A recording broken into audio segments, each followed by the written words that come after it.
Kokemachine for real fishing. So I'm going to talk to you about my Marcum 483c underwater camera. So you know it's not a HD camera. It's just basically a VGA resolution, which is fine for like figuring out what's down there. But it's not going to be like, you know, cinema worthy stuff. That's something to keep in mind. But still gets the job done. So as you can see, it's just a basic little screen. Screen's about the size of my hand.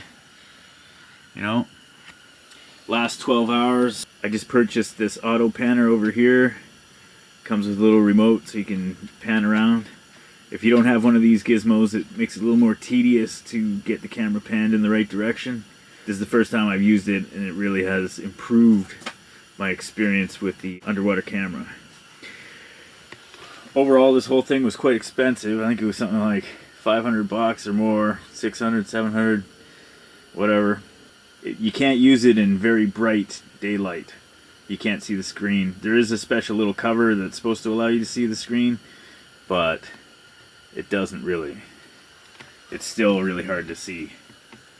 Overall, this thing is of some value for seeing what kind of fish are down there and how they're reacting to your bait.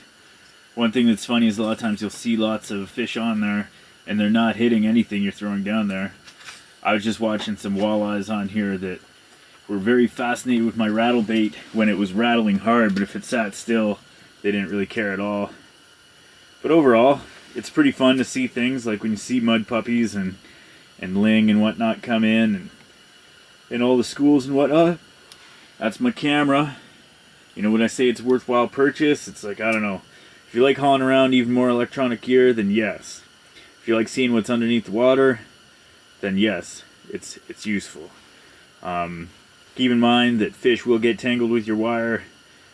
There are issues. It's not a perfect gizmo, you know? Anyway, if you have any questions, ask them in the comments. See ya.